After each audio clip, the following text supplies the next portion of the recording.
Good afternoon. My name is James Wigfall, and I am here to speak with you about the Reimagined Classroom, creating tomorrow's classroom today through technology. So once again, my name is James Wigfall. I'm an instructional technologist from Humble ISD.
All right, that was a little something about who I am as a presenter. I'm also a newlywed and a father of two, a 5-month-old son, and also a 7-year-old daughter, who are the light of my life right now, and everything else that's going on. So let's dive right into it, guys.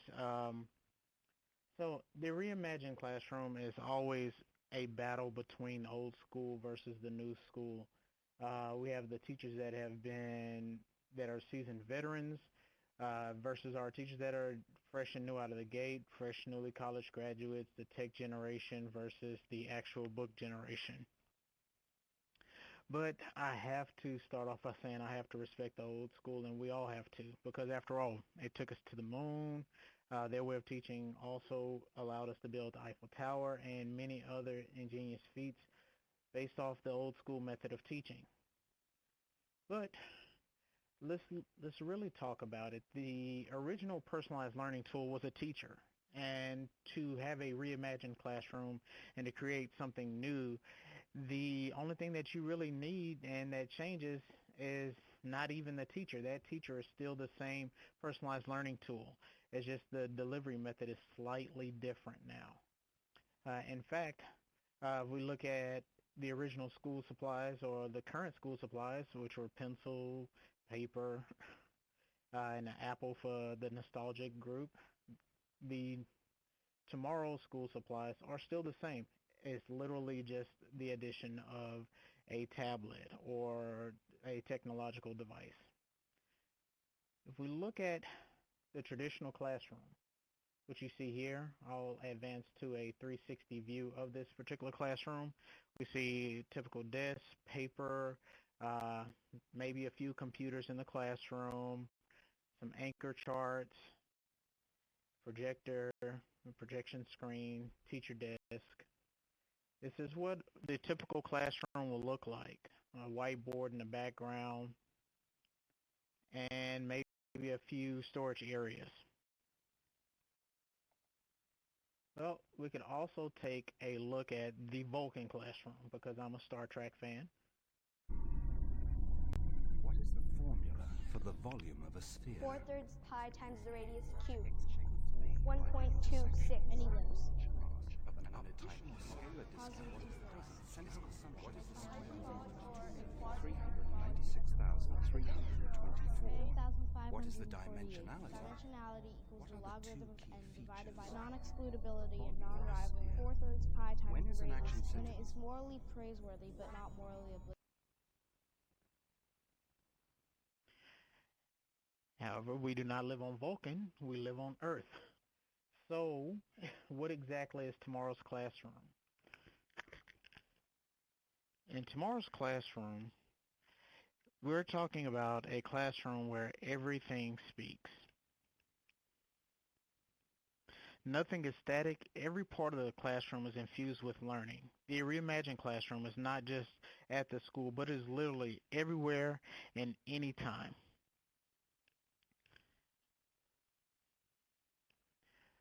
If we look at one of the things that is highly taught in every classroom, which are the interactive notebooks, they're basically a standard in almost every classroom that you go in now. The students take a learning concept and create an engaging entry into their personal notebooks. As you see here, pictured in this slide, we have a science interactive notebook, and then we have a few other examples where they may have foldables, they may have charts, they may have a table of contents, or some other things that the teacher has found from Teachers Pay Teachers or any other creative site that they found or have been using for years. But what if the teacher took their interactive notebooks to the next level by creating an interactive digital portfolio that contains all of the students' works, their notes, and projects that can now follow them wherever they may go? Well, let's take a look at what that would look like.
Okay, that was just an example and a reason as to why you would want to change up your interactive notebooks. So some of the tools that you could use to create that would be in Google Drive and also an app called Seesaw. So in between each one of the segments that I talk about, I also put in something to where you'll be able to see about the suggested education technology applications to use. Word walls and anchor charts are another push in the academic community to build content fluency. However, the standard word wall is usually a picture of some simple diagram of a vocabulary word or concept, such as the two examples that we see here. The one on the left is actually what my word wall looked like when I was teaching math during the first 9 weeks. It basically has just the words, some nice graphics with it, and some simple explanations of it, and then the one on the right is a ELA word wall to where, well, actually ELA anchor chart. I apologize. And with that, this is what a lot of the a lot of the students have in their classrooms. A lot of the teachers are using to try to increase fluency and to give the students a chance to familiarize themselves with different concepts. But if we were to take this great tool and take it up by making it interactive, it would increase our students' knowledge base exponentially while reaching all of the learning styles in one. If we infuse these word walls and anchor charts with an augmented reality app like Erasmus or Blipar, we will be able to include tutorial videos and simple web-based practice sites such as Quizlet or IXL. So I'll give you an example of what that looks like. So this is an example of my interactive word wall that I had in that particular classroom.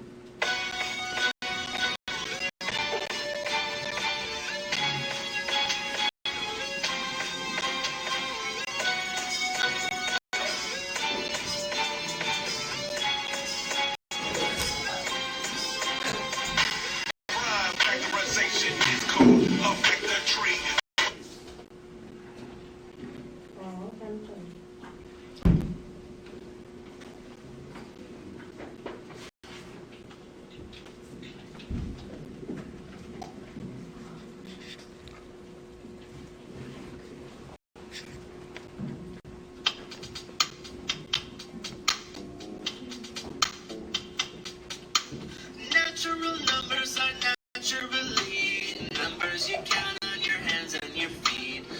1, 2, 3, 4.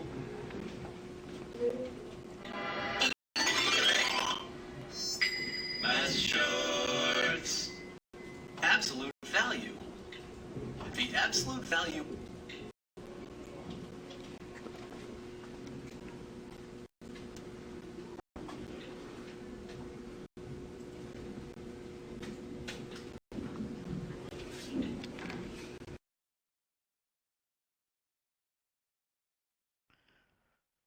So with this augmented word wall, it's been a great tool for me simply because of the fact that my students are able to not just see the words or see the examples, but they're also able to get additional videos to go with it, also get practice in. It also allows me to reach every learner within my classroom. Some of those apps and those applications on the word wall that you didn't see in the video here also were translated in other languages for my English learning students that I had within the classroom. And I could also increase my font for those that required larger fonts. So I could actually go through and make sure that I'm hitting all of my students' accommodations and modifications that they needed. And then with the sound, it definitely allows for my auditory learners to gain access to that and to benefit from it. So some of the suggested apps for this one are Erasmus, YouTube, Quizlet, Google Forms. All are great tools. I actually use what's called app smashing, where you take more than one app and you put it inside of the other one so that they can all work seamlessly together. The next thing that helps to reinvent our classrooms or to give it a little bit more of an impact will be the use of content stations. We use these in the classroom to give students time to practice their skills and knowledge while the teacher assesses for misunderstandings. But in most cases, teachers have at least 18 students in all of their 4 or more sections. Trying to remember and address every deficiency while increasing rigor becomes a very daunting task that seems impossible even for the most seasoned veteran teacher. So in this one here, this is a writing wall. I try to include writing stuff because I know that that's usually and generally where a lot of the struggles are that we're facing in education, is that our students are having to write more and they don't really have an opportunity in the classroom. So in this particular writing wall, this teacher had different stations built out into it. However, I wanted to take things just a little bit further. Um, So if we augment the stations to include concept videos and Google Forms, allows the teacher to embed intervention and remediation inside of every station while creating an automatic live data set that the teacher can not only analyze and address immediately, but also use it to address the deficiencies and improve instruction as needed. So here's an example of what that would look like.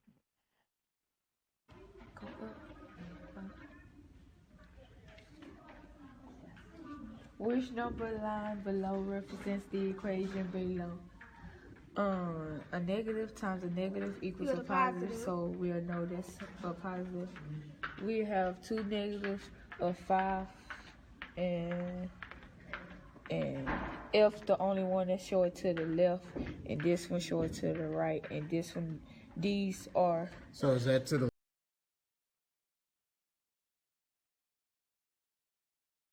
As you saw in the video, the students were able to simply just take the iPad, go up to the station using the Erasmus app, and in this, it actually took them to the actual question that they're working on. So I want to show you an example of exactly what happens if they were to select the incorrect answer. The good part is the students are actually up, moving around. They're talking. You can hear their conversation. You can actually hear a lot of the accuracies and inaccuracies at that time, and you can help affirm what's going on in their conversation. So here in this video, it will be an example of using Google Forms. The student will just come in, click their class period, select their name, select the answer. So let's say they got that particular answer wrong. They get another example of it, and then they get another chance to select the correct answer. If they did not get it right this time, you can embed a YouTube video or a pre-recorded video of how to solve that previous problem. And after the students watch this video, which is getting ready to come up,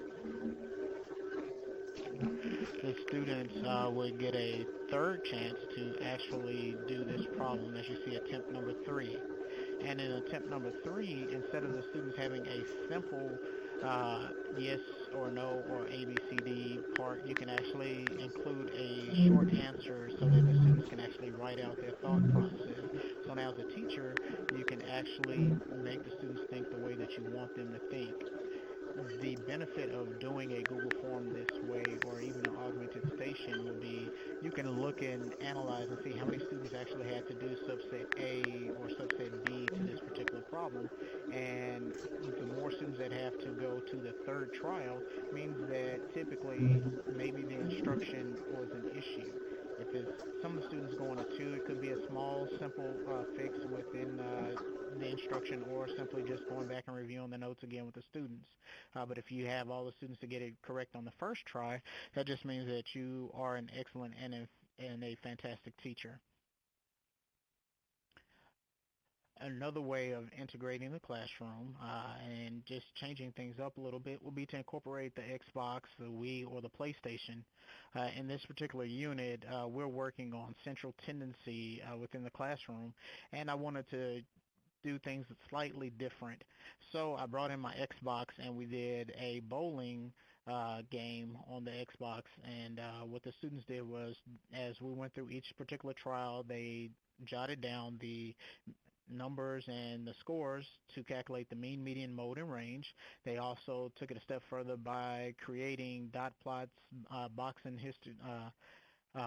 dot plots, histograms, and box and whisker plots. So it was a pretty fun unit. Just got a short clip of this happening in the classroom. Spare! Oh, I'm so filmed. Yeah. As you see, one of my students was very excited and very happy to do this unit. So some of the suggested apps that we used with this particular project were Erasmus again. You can use Blipar, YouTube, and it's infused with Google Forms. And that last video that you saw, that was actually a Google Sheet that was shared out through Google Classroom, and each individual student had their own. And as they did it, they actually turned it in to me as the teacher, and I could actually grade it. as well. And then the other good positive thing about using Google Forms is that it provides so much data, not just right or wrong questions, but you can embed your TEAC so that you can, or your student expectations, so that you can actually monitor what's going on with them throughout the year.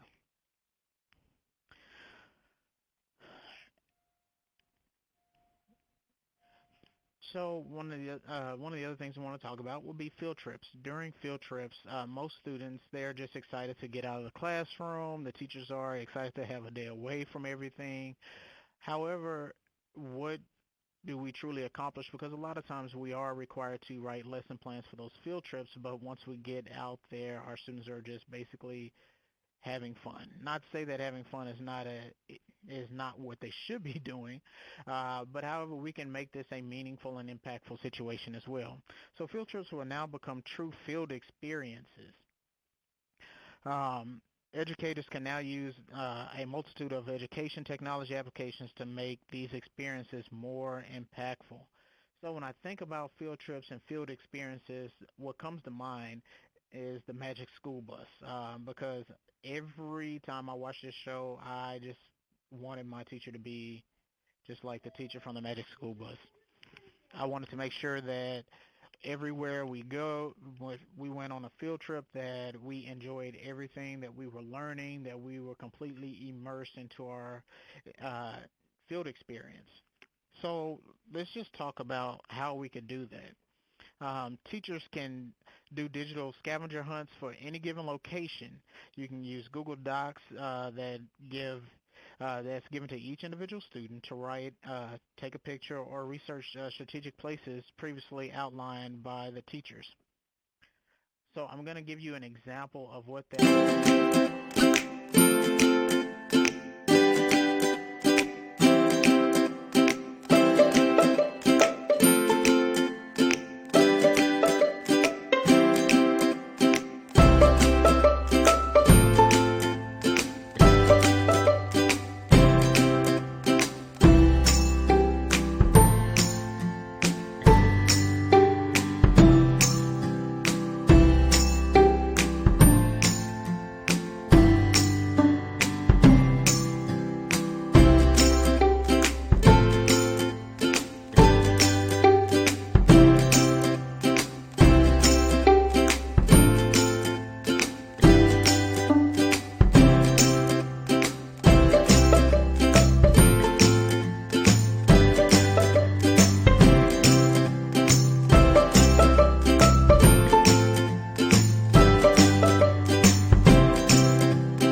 Some other ways of doing virtual field experiences, you could actually go ahead out into the field and actually hand out QR codes to the location that you're in that you want your students to look at, and the teacher can create them so that the students can actually fill out Google Forms or any other thing. I've seen it to where some teachers have actually uh, set up Flickr accounts to where the students take pictures and or they use ThingLink to describe what they saw and done research on those particular areas or pieces of content that they wanted the students to actually look at instead of actually just going out there and just seeing it and walking away. So now you get a chance to actually write. The students get a chance to actually make memories that they can include in that digital portfolio that we spoke of previously before, that they can carry on with them forever. Um, all of these options actually provide engaging learning opportunities that produce formative data to help drive instruction. So not only are the students merely just going on this field experience and they're doing a Google form, or they using the Xbox in the classroom or any of the other things, the students are actually giving you live feedback that you can hear, and they're actually enjoying their education.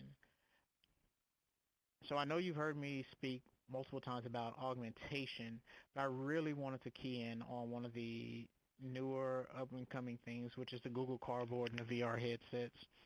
Google has recently released Google Expeditions to everybody in the education community, where students are actually able to come in. They receive a VR headset as seen as the one to the left in the picture, and the students actually have their headset with a phone inside of them, and the teacher drives it from a teacher tablet. In this teacher tablet, the teacher can take the students on virtual field trips anywhere. So now we don't have to worry about the budget of actually going places now. You can take these virtual field trips and field experiences from right within the classroom. They currently have opened it up for teachers to actually write content to it as well. So you can use whatever materials or lessons that have been working great for years, and now completely immerse your students within the lesson by giving them a different dynamic in which they receive it. And the students, I can honestly tell you, are extremely excited about it. They sit down there or they stand up and they're moving around. You have to be careful because sometimes they bump into each other. But they're able to go through and look at all of these. They are working on increasing the platform load with this to where now you can actually answer the questions right within the actual experience. So this is a great and phenomenal tool that's definitely going to change the way that we teach. So some of the other things, some additional resources that we do have within uh, the actual classroom to transform it, that I didn't get a chance to mention here shortly, are apps that I've included on my website, which I'll give to you on the next following page, are Audible. That's a great one that you can use for books. A lot of people use Class Dojo. That's a behavior, cultural discipline piece to where you reward your students points for them doing great. Explain Everything is another wonderful tool. Within Explain Everything, a teacher can literally take a problem, work it out, and just shoot it out to the students. It's a board, or your students can do it and send it to you as a teacher. One of the other ones that I like for the younger learners is Plickers. It's a card that the students turn and to answer multiple choices. The one that I use almost every day within my classroom is Nearpod, and with that I'm able to create and engage and assess my students on the go, and they can actually draw and do multiple different things. You've already heard about Erasmus and Blipar. Kahoot is another great tool where the students are actively engaged. It's an assessment tool. The students really love that game because they get to compete against one another and they see what's going on.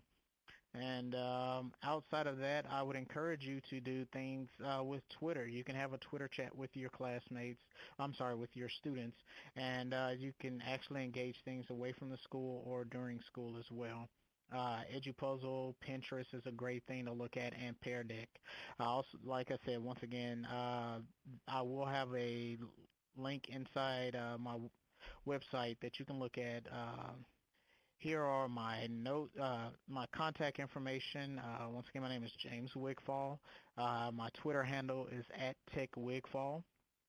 I've included my personal number here for you, my actual website that I have, where you can actually go to the bottom of it and contact me via my website, or you can contact me directly via my email address that's there and my About Me page. I also have a YouTube page as well. It's called Wig EdTech, WIGEDTECH, Wig EdTech.